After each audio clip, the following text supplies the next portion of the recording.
कभी कभी ये दिल किसी से भी लग जाता है। आखिर क्यों होता है ऐसा? शायद ये एक रूह का पाक रिश्ता होता है दूसरी रूह के साथ, जो ना समाज की बनी दीवारों से डरता है ना नियमों को।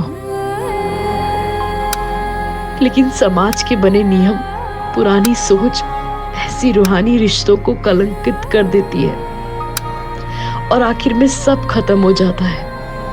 वो साथ, वो एहसास, और बचता है तो सिर्फ मातम।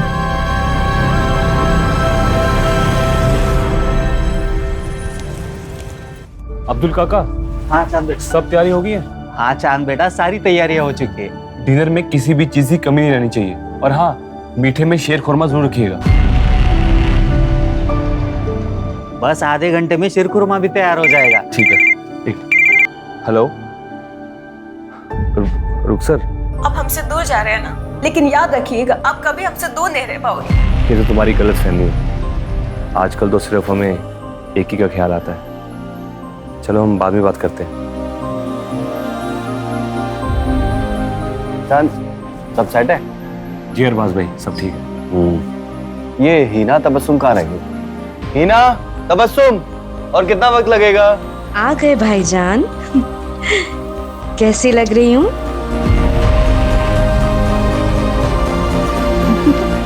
भाभी,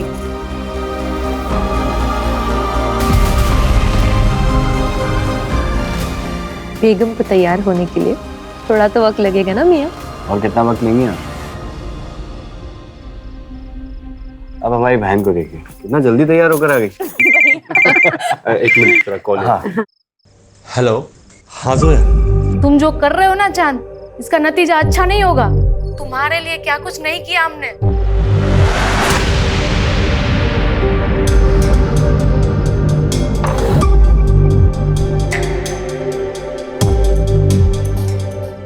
हेलो। हाँ जोया। अरे एक मिनट सांस तो ले लो। ऐसा कुछ नहीं जैसे तुम सोच रही हो। एक मिनट बाद में बात करते हैं। हेलो। हाँ डिम्पी। हम अपनी जान दे देंगे चांद, अब मुझसे बर्दाश्त नहीं होता। अरे प्लीज अब नहीं यार, फंक्शन होने में कुछ ही देर बाकी है। तुम पर भरोसा करके मैंने बहुत बड़ी गलती कर दी। अब रुको, हम बाद में बात करते हैं।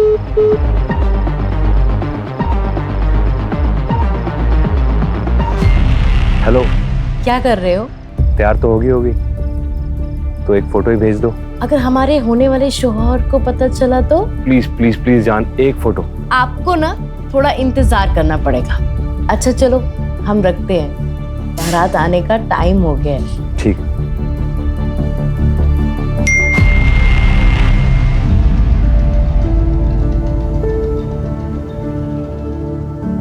ये हो गए तैयार हमारे दूल्हे राजा। तुम्हारी दुल्हन तैयार हो गई? हाँ हो गई, चलिए अंदर।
चांद भैया, भैया क्या हुआ? क्या हुआ?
तीसरी बार तुमने अपना रिकॉर्ड तोड़ा है। Well done. थोड़ा और एफर्ट डालोगे ना तो बेटर हो जाएगा। और वैसे भी ना नेशनल के लिए बेस्ट है, लेकिन एशियन गेम में मेडल लाने के लिए ना थोड़ा अच्छे से करना पड़ेगा। सही कह रही हो तुम। आप डाइट फॉलो कर रहे हो ना, जो हमने आपको बताया था? तुम्हें पता है ना हम कितने इंटेलिजेंट हैं। अच्छा, वो कैसे? वो ऐसे कि हमने अपने न्यूट्रिशन से प्यार कर लिया। अब सारी जिंदगी फिटनेस की टेंशन खत्म।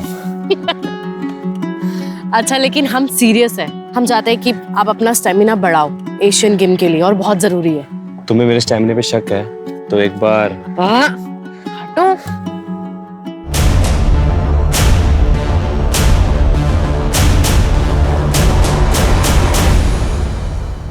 सर वो ईद की छुट्टी ली थी इसलिए हम। अच्छा, छुट्टी ली थी तो ये क्या है?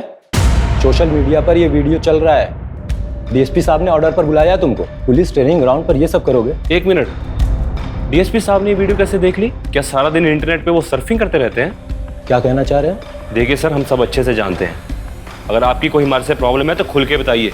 ऐसे खेल मत खेलिए। दोस्ती और दुश्मनी सब खुल के करते हैं हम। और ये मत भूलो कि हम तुम्हारे सीनियर हैं। बस इतना कह रहे हैं कि दोबारा ऐसा नहीं होना चाहिए, समझे? जा सकते हो। जी, लेकिन एक बात याद रखिएगा, आप हमें चाहे कितने भी नापसंद करते हो, ऐसे छोटे मोटे बहाने करके आप हमें सस्पेंड नहीं करा पाएंगे। कुछ बड़ा ढूंढ के आइएगा।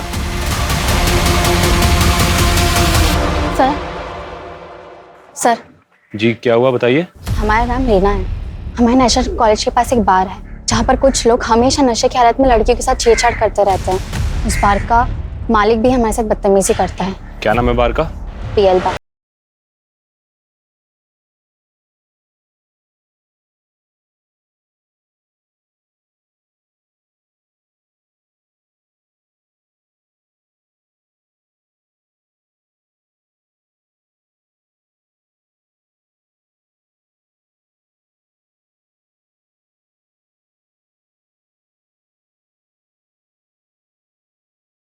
क्या तेरा? हाँ? इस बोतल का दाम क्या तेरा बाप भरेगा? मेरे बाप की छोड़, अपने बाप दादा को याद कर ले। वर्दी की आखड़ दिखा रहा है। तू जानता नहीं है हमको। कुछ दिन अंदर रहेगा ना तो अच्छे से जान पहचान हो जाएगी। यहाँ बार खोलकर गुंडागर्दी करता है, लड़कियां छेड़ता है। चल बाहर।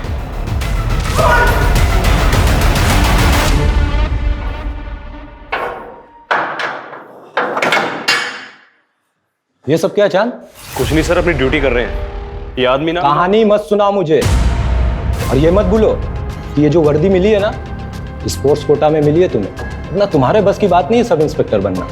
जिस आदमी को अंदर डाला है ना, तुरंत रिलीज करो। सर इसके खिलाफ कंप्लेंट मिली है हमें। कंप्लेन मिली है? मतलब कोई भी लड़की आकर कुछ भी कहेगी, बिना इंक्वायरी किए मान लोगे? हाँ मिश्रा जी? Yes sir. ये सज्जन आदमी को तुरंत रिलीज करिए। यस।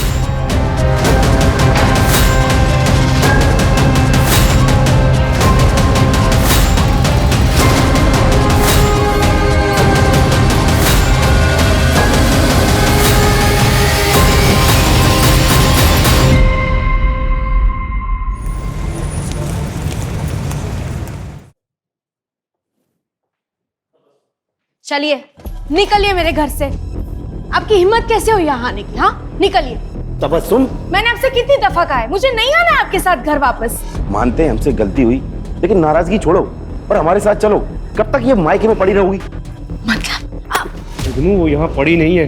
तबस्सुम का भी घर है ये। चांद, वाह, अपने ही बहनोई की गिरबान पर हाथ डाला। शर्म, हया, तहजीब सब भूल गए। ये भी भूल गए कि अपनी बहन के शौहर से किस तरह से बात करते हैं। इससे तो मेरा अब ये जूता बात करेगा। ये अगर तू नवाब के खानदान का है तो हम भी कोई सड़क छोड़ कर नहीं आए। हमारे अब्बू अमीमानंद के कालीन के सबसे बड़े व्यापारी हैं। रही बात तबस्सुम की, तो आज नहीं तो कल हम इसे लेकर जाएंगे।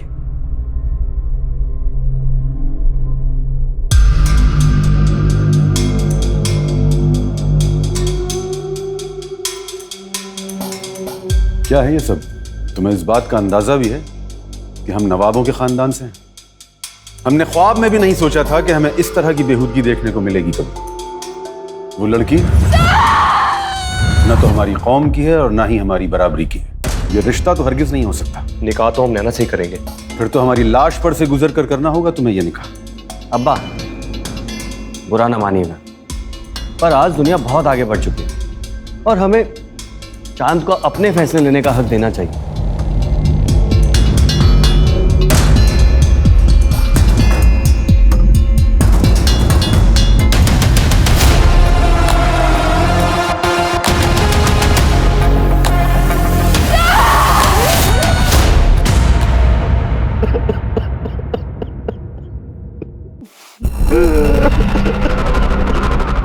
अरे जैसा भी था हमारा साला था, हम सबको छोड़कर चला गया।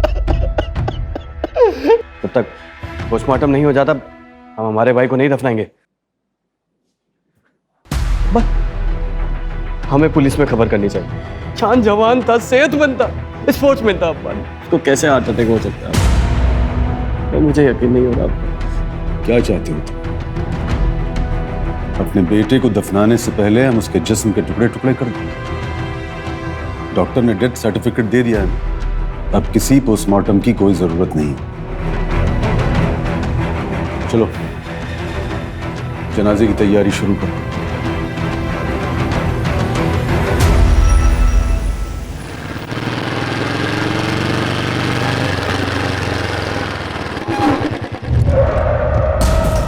ए, कौन हो तुम लोग?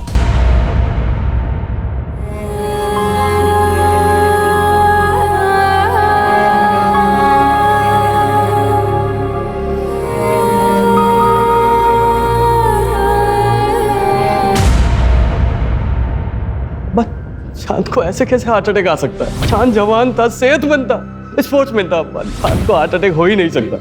मैं यकीन नहीं कर पा रहा हूँ। अब्बा। हाँ बेटा। अब्बा, आप दिल के मरीज हैं। भाई के जाने का गम सबको है, मगर आप यूं ही ये सब सोचते रहोगे तो आप ही की तबीयत बिगड़ेगी ना। अब ये सब सोचना बंद कीजिए और ये लीजिए दवाई।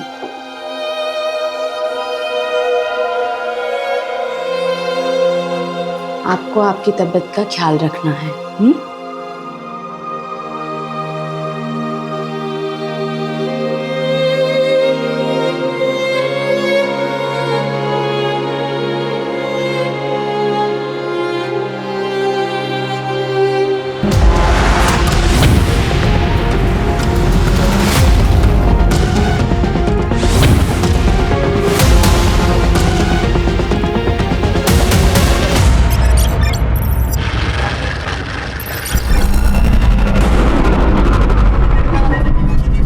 जी कहिए। मेरा आज इंटरव्यू है, मुझे देर हो रही है। मुझे अगले आईटी चौराहे तक उतार देंगे?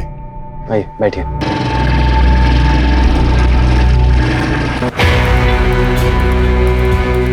Thank you sir, thank you so much.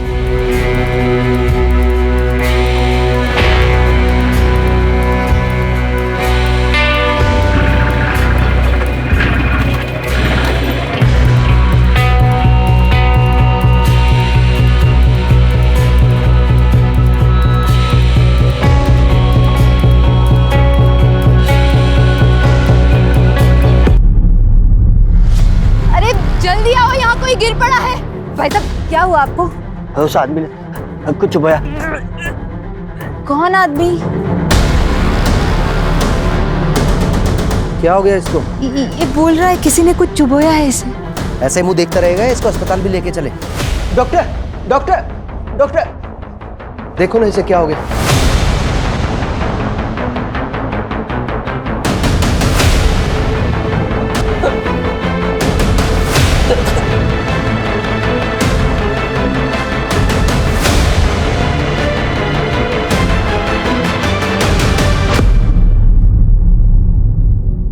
I am sorry, पर ये नहीं रहे।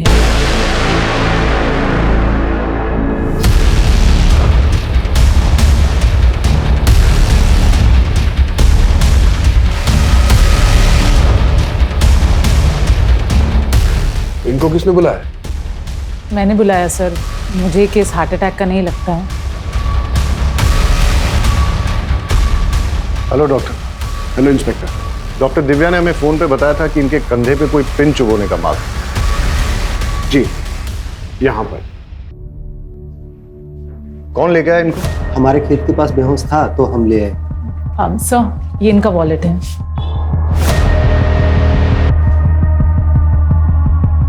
नवाब अरबाज कुरैशी, उन्नाव। फैमिली को इन्फॉर्म करो और बॉडी को पोस्टमार्टम के लिए भेज दो। Right sir. हम नवाबों के खानदान से हैं। पूरे उन्नाव में हमारी शान थी, लेकिन एक झटके में हमारा पूरा कुनबा बिखर गया। पहले छोटा बेटा चांद और अब अरबाज। हमारे अरबाज चांद से बेहद मोहब्बत करते थे।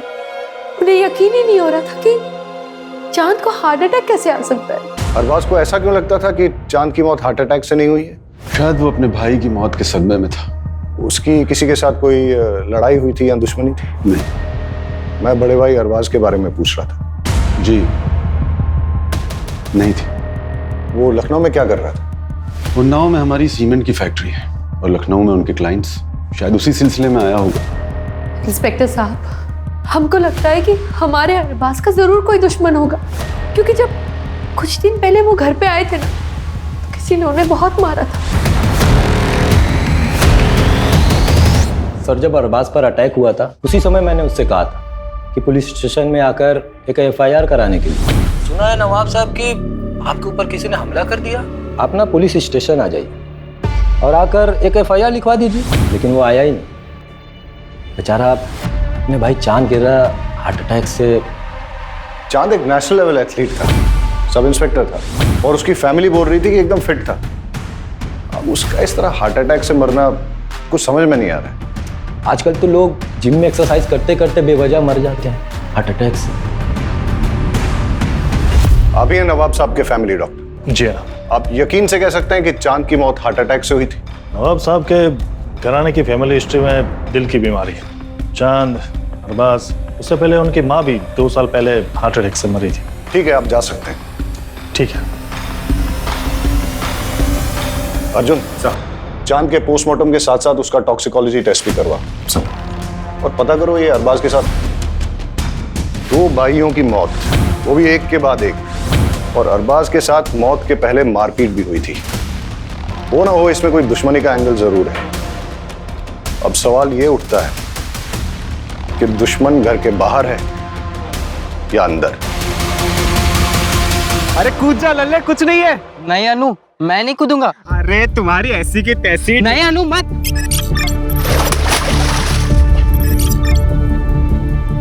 अरे नौटंकी बाज।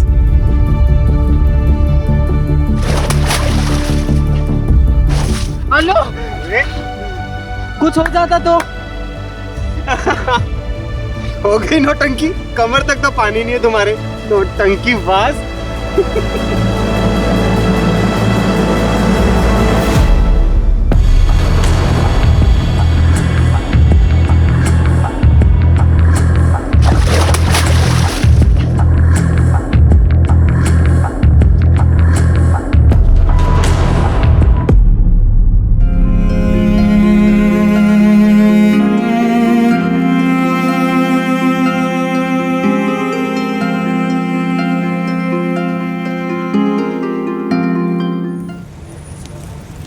बहुत प्यार करते थे वो हमसे, लेकिन गुस्से वाले भी थे। हम उन्नाव पुलिस वालों को कह कह के थक गए थे कि चांद को हार्ट अटैक नहीं आ सकता है। हम खुद पेशे से न्यूट्रिशनिस्ट हैं। उनके खाने पीने में कड़ी निगरानी रखते थे हम। अभी अभी आपने बताया कि वो व्यवहार से थोड़े गुस्सैल थे, तो उनकी किसी के साथ कोई अनबन जिसके बारे में आप जानती हैं? शायद हमारी शादी, हम दोनों अलग अलग धर्म के थे और इस शादी के खिलाफ बहुत से लोग थे। मेरे कुछ घर वाले और चांद के कुछ जानने वाले लोग। ऑनलाइन तो हमारे रिश्ते का मजाक भी बना था। ये देखिए।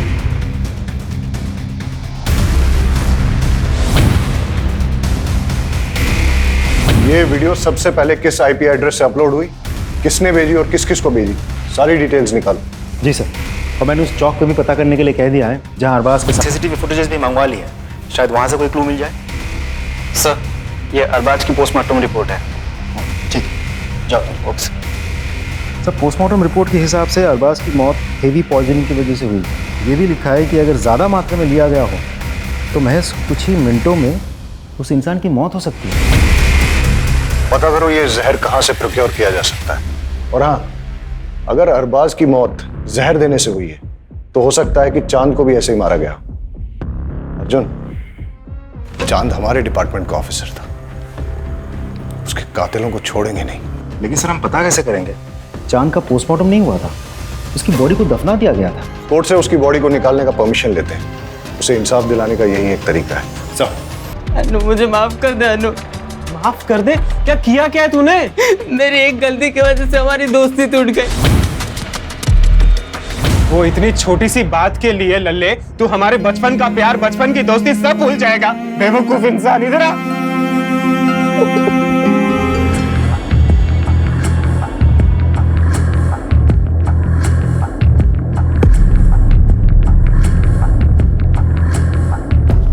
तो चांद के अवशेष को निकलवाकर टॉक्सिकोलॉजी के लिए भेज दिया गया है।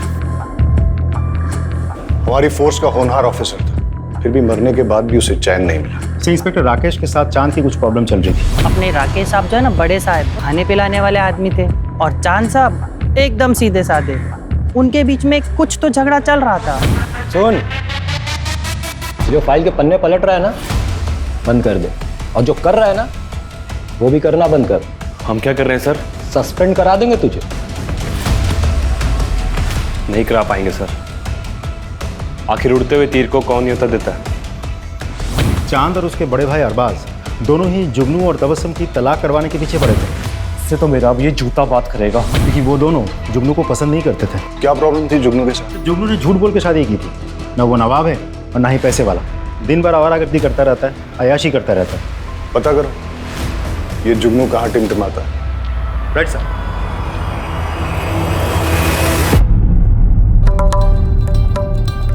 निम्मो भाई, आज ऐसा मुजरा करना कि घर जाने के बाद भी तुम्हारा खुमार ना उतरे।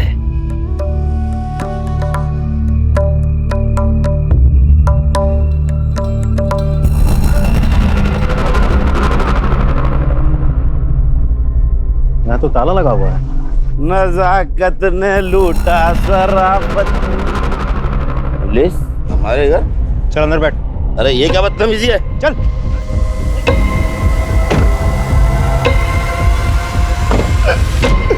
जनाब, हमने कुछ नहीं किया है, बस हमें हमारी बेगम हमारे घर में चाहिए। हम उनसे बहुत मोहब्बत करते हैं। दोनों भाई तेरे खिलाफ थे।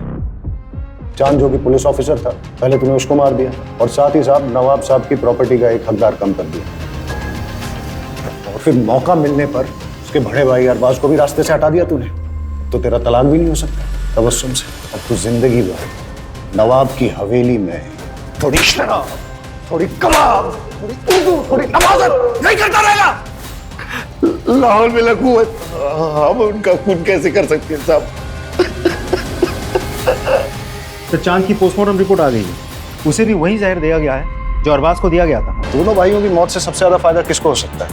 सर मुझे तो लगता है हमें जुगनू पर नजर रखनी चाहिए। रखो। और कुछ पता चला? सर हम अरबाज का कॉल रिकॉर्ड चेक कर रहे थे। पता चला कि वो एक सीबीआई ऑफिसर के साथ टच में था। नाम है सदानंद भोसले। अच्छा, भोसले साहब से अपॉइंटमेंट लो, मिलते हैं। सर, तुम्हारे सोशल मीडिया का पेज नैना और चांद के खिलाफ हेट स्पीच से भरा है। क्यों भाई, क्यों किया ऐसा? सर मैंने लिखा और वो वीडियो भी वायरल की। इसमें क्या गलत किया सर? नैना मेरी कजन है। अगर मैं अपने घर की इज्जत नहीं बचा सकता तो किस काम का हूं मैं सर? ये लोग हमारी बहन बेटियों को भड़का रहे हैं सर। इसलिए चांद को रास्ते से हटा दिया, मार दिया उसको तुमने? गुस्सा तो बहुत आता था उस पे, ऐसे देख के खून खौलता था, लेकिन मैंने उसे नहीं मारा सर। हमारे पास आई विटनेस है जिसने तुमको चांद के साथ लड़ते हुए देखा है। अबे हीरो, चल निकल यहाँ से, वरना तेरी सारी रंगबाजी यहीं निकाल दूंगा। मारना। शांत, छोड़ो से। क्या कर रहे हो तुम लोग यहाँ? मुझे ना यहाँ पे कोई तमाशा नहीं चाहिए। बैठो। सर उन लोगों के साथ कुछ भी होता है तो पूरी दुनिया ह्यूमन राइट्स के नाम पे खड़ी हो जाती है। हमारी बहन बेटों के साथ जो हो रहा है उसका क्या सर? नफरत से सिर्फ नफरत फैलती है। एक पुलिस ऑफिसर था वो जो देश के लिए मेडल लाने की कोशिश कर रहा था, मार दिया तुमने उसको, और फिर उसके मर्डर को छुपाने के लिए उसके भाई को भी मार दिया। ऐसे नहीं मानेगा ये। तुम्हें क्या लगता है एक पुलिस ऑफिसर का मर्डर हो जाएगा और पुलिस हाथ पे हाथ धरी बैठेगी? लेके जाओ इसे और तब तक तोड़ो जब तक ये सच नहीं बोलता। लेके जाओ।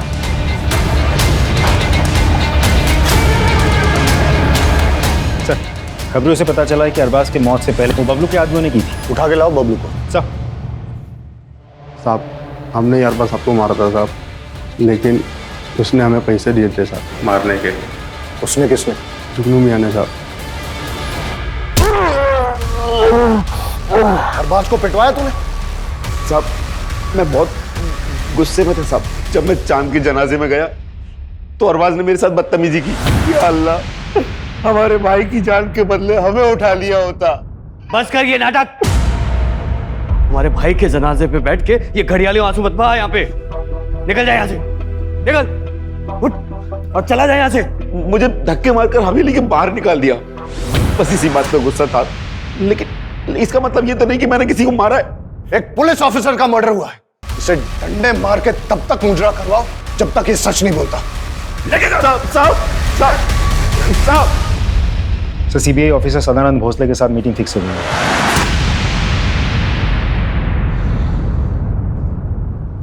अरबाज ने मुझसे बात की थी। वो चाहता था कि उसके भाई के मर्डर की इन्वेस्टिगेशन सीबीआई करे, लेकिन सीबीआई ऐसे किसी केस को कैसे ले सकती है? मैंने उसे लोकल पुलिस स्टेशन में जाकर एफआईआर दर्ज कराने की बात की थी। सब इंस्पेक्टर चांद का मर्डर केस काफी पर्सनल है सर हमारे लिए। एक पुलिस ऑफिसर को मारा गया और उसके बाद उसके बड़े भाई का भी मर्डर किया गया, और अभी भी हमारे हाथ में कोई ठोस कड़ी नहीं लग पाई। Anyways, thank you.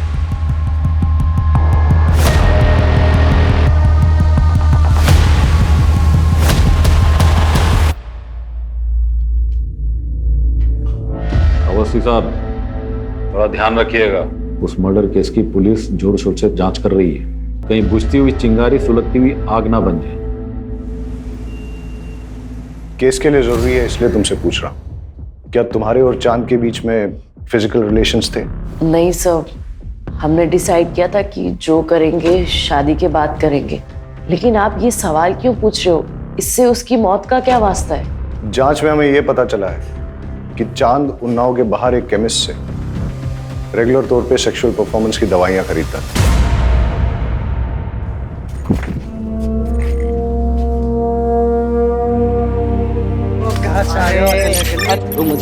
हमसे भी तो बात कर लो। क्या कर रहे हो?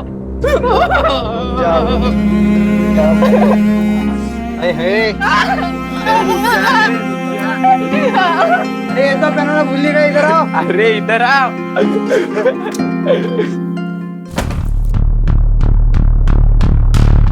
इंस्पेक्टर साहब, आप लोग यहाँ? आपकी हवेली की तलाशी लेनी। सर्च वारंट है हमारे पास। अर्जुन सर, सर्च करो।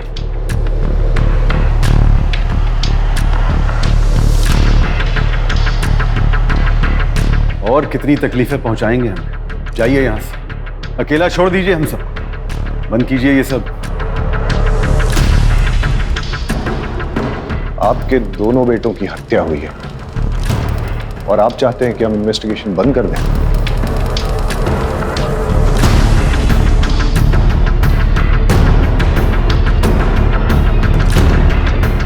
सर, चांद के कमरे से ये मोबाइल और ये फाइल मिली।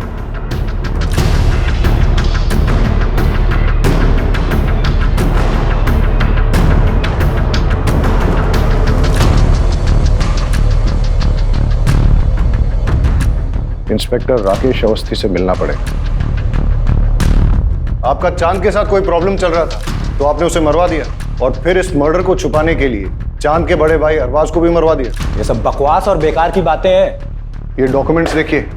चांद ने ये सबूत इकट्ठे किए थे कि 6 महीने पहले एक लड़के को आपकी कस्टडी में टॉर्चर करते हुए आपने उसे मार डाला। सर क्या कर रहे हैं? अगर इसका लाइसेंस एक्सपायर है तो कैसे जान से मार देंगे? तुम मेरे बीच में टांग अड़ाना बंद कर। निकल यहां से। मैंने कहा निकल यहां से। हम ना छोड़ेंगे नहीं तुम्हें। एक मासूम की जान ले ली तुमने। तुम्हारा असली चेहरा ना सबके सामने लेकर आएंगे। ये हमारा तुमसे वादा है।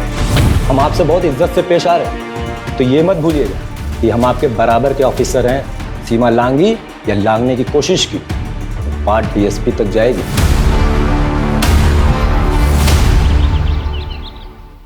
वहीं रुक जाओ, वहीं रुक जाओ। अगर हमारा बेटा तुम्हारे प्यार में नहीं पड़ा होता ना, तो आज वो जिंदा होता। अगर आपने अपना बेटा खोया तो मैंने भी अपना प्यार खोया है। कुछ नहीं खोया है तुम, लेकिन हमने अपना बेटा खोया है। और हमें तो कभी कभी लगता है कि तुम्हारे घर वालों में से किसी ने हमारे बेटे को। अब वो आपकी तबीयत खराब हो जाएगी। आपको जो लगता है लगता रहे, बाहर के लोगों को भी ना बहुत कुछ लगता है। आपने तो चांद का पोस्टमार्टम भी नहीं होने दिया ना। बदतमीज, निकल जाओ यहाँ से। अबू संभालो, अबू संभालो अपने आप को। अबू अबू आज के बाद कभी भी मेरी बेटी के आसपास भी दिखाई दिया ना तो जान से बर्बाद। रिद्धि से प्यार करते हैं हम, आपको जो करना है वो करिए। ये ऑडियो फाइल अमर की iCloud स्टोरेज से मिला है और साथ ही उसकी और आपकी बेटी रिद्धि की बहुत सारी फोटोज भी मिली। और क्या मिला? और एक वीडियो भी मिला है जिसमें अमर ने डर जताया कि आप उसका खून करवा सकते हैं। सब बकवास है, झूठ है। ये रही उसकी असली पोस्टमार्टम रिपोर्ट जो आप लोगों ने बदल दी थी। इस रिपोर्ट में यह साफ साफ लिखा है कि उसकी मौत 11 हड्डियां टूटने और इंटरनल ब्लीडिंग से हुई है। और जब ये सबूत चांद ने इकट्ठे किए तो आप लोगों ने उसको मरवा डाला। और जब अरबाज चांद के मर्डर की सीबीआई इंक्वायरी चाहता तो उसको भी खत्म करवा दिया आपने। फिलहाल इतने सबूत काफी हैं आप लोगों को अंदर करने के लिए, और बाकी आपका जुर्म तो हम कोर्ट में साबित करेंगे। चांद और अरबाज का खून हमने नहीं किया। आपको यकीन नहीं है तो आप उनके वालिद नवाब साहब से पूछिए कि उन्होंने चांद का पोस्टमार्टम क्यों नहीं होने दिया।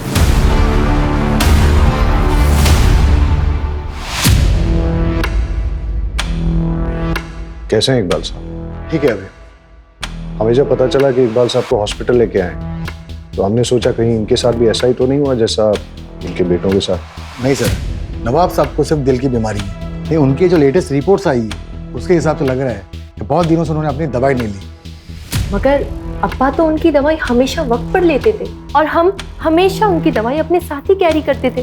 वक्त पे वक्त अगर जरूरत पड़ गई तो आप हमें 2 मिनट दीजिए, हम लेकर आते हैं।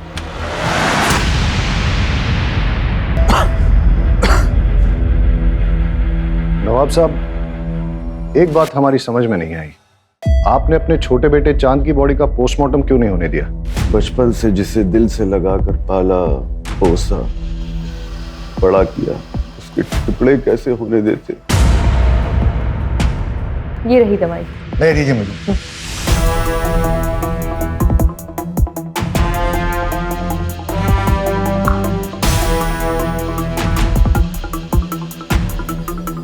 सर ये तो शुगर है, चीनी है ये।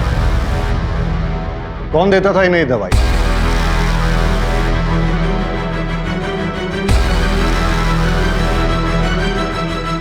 तुमने अपने अब्बा को मारने की कोशिश की, क्यों किया तुमने ऐसा? प्यार करते थे हम किसी और से, मगर हमारे अब्बू ने हमारा निकाह उस जुगनू से करवा दिया।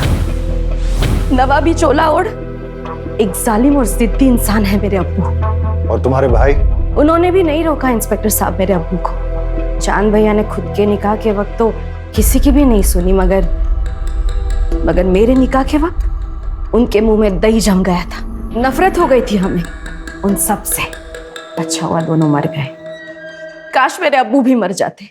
मर गए या तुमने मरवा दिया? नहीं इंस्पेक्टर साहब, चाहने में और करने में फर्क होता है। हमें नफरत जरूर थी मगर हमने नहीं मारा उन्हें, सच्ची।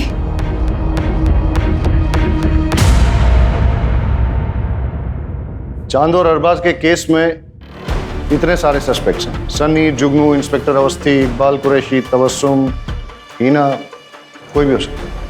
लेकिन सर अभी भी समझ में नहीं आ रहा है कि चांद और उसके बड़े भाई अरबाज को मार कौन सकता है? इनमें से कोई भी हो सकता है, या फिर नैना, क्योंकि जो जितना भोला भाला दिखता है वो उतना ही शातिर भी हो सकता है। एक काम करो अर्जुन, चांद और अरबाज के केस में ये जितने भी सारे सस्पेक्ट्स, सबकी डिटेल्स फिर से निकालो, छोटी से छोटी चीज भी चेक करो। कुछ तो है जो हमसे छूट रहा है। सर बस एक कड़ी हाथ में आ जाए तो सारे पेज खुल जाएंगे।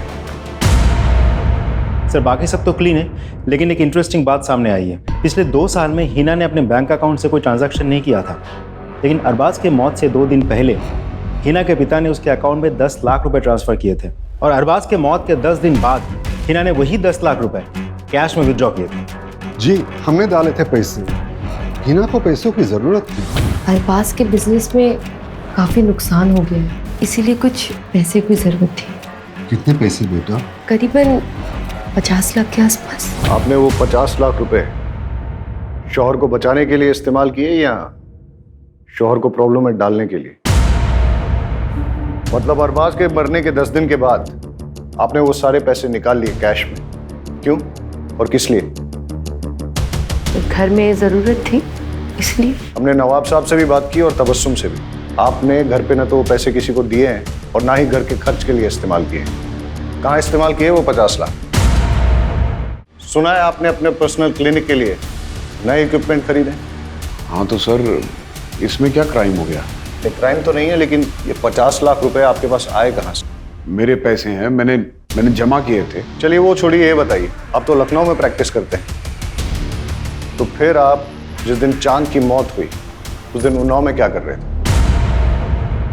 जिस ऑटो में आप बैठ के गए थे और आपने जो उसको ऑनलाइन पैसे ट्रांसफर किए थे भाड़े के तौर पे, उसका रिकॉर्ड भी है हमारे पास। और उस ऑटो वाले ने हमें ये बताया कि आप ऑटो में वेट कर रहे थे, जब चांद की बारात आई तभी आपने उसे छोड़ा। हम उस जहर तक भी पहुंच गए जो आपने लैब टेक्नीशियन संतोष सिंह से खरीदा और जिस जहर को आपने चांद और अरबाज में इंजेक्ट किया। डॉक्टर साहब, अब तो सच बोल दो, मैंने दोनों का खून किया। सच आपको हम बताते, जब हमारी शादी अरबाज से हुई तो हम बेहद खुश थे, मगर हमारी खुशी तो सिर्फ चंद पलों की थी। शादी के बाद हमको एहसास हुआ कि अरबाज हमसे प्यार नहीं करते। हमारी शादी को 2 साल हो गया था, मगर उन्होंने कभी हमें हाथ तक नहीं लगाया। हमें उन पर शक होने लगा। एक दिन फिर अरबाज बाहर जा रहे थे, तब हमने फैसला किया कि आज इनका पीछा करेंगे।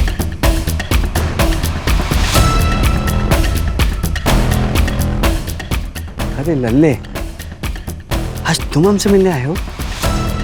हमने देखा कि हमारे शौहर एक मर्द के साथ मोहब्बत कर रहे थे। पागल है क्या तू? मरना है तुमको? आई लव यू टू लल्ले। जब तुमने मुझे एकदम से किस कर लिया था तो मैं घबरा गया था। मैं अपने आप को एक्सेप्ट नहीं कर पा रहा था मैं, पर सच बात तो यह है कि आई लव यू टू। लेकिन अनु, दुनिया हमें समझ नहीं पाएगी। हमें कुछ करना पड़ेगा। अगर मैं दुनिया के सामने मर जाऊं तो? पागल है क्या तू? नहीं, मैं लखनऊ जाके रहूंगा। तुम आते रहना मुझे मिलने के लिए, किसी को कुछ नहीं पता चलेगा। जब हमने अरबाज से कन्फ्रंट किया तो उन्होंने हमें थप्पड़ मारा। हम पूरी तरह से टूट गए थे।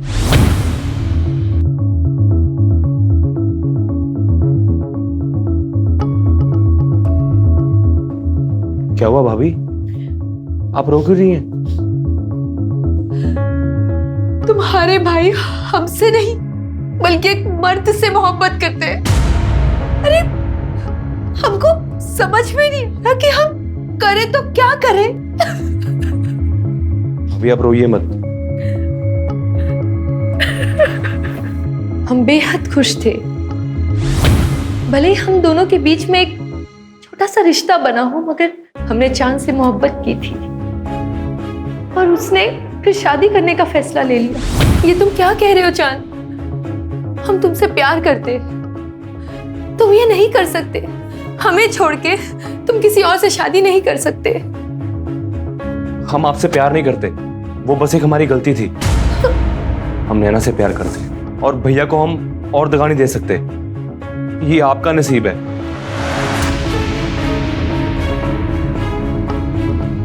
एक भाई ने हमें तन्हा कर दिया और दूसरे ने हमारा प्यार किसी और को उठाकर दे दिया। ये देखकर हमारी इतनी ठेस पहुंची कि हमारा दिल पत्थर का बन गया साहब। जब एक इंसान का दिल पत्थर का बन जाता है ना, फिर उससे कोई फर्क नहीं पड़ता। हमें रत्ती भर भी अफसोस नहीं हुआ ये फैसला लेते हुए कि अब हम इन दोनों को मार देंगे। ऊपर वाला आपको दोनों जहां की खुशियां अता फरमाए।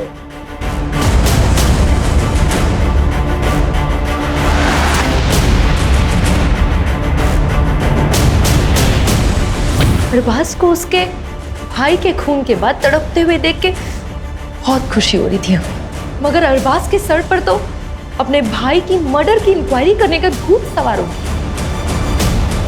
बस फिर क्या, अरबाज और उसके भूत दोनों को साथ में दफना दिया। जी कहिए। मेरा आज इंटरव्यू है, मुझे देर हो रही है, मुझे अगले आईटी चौराहे तक उतार देंगे?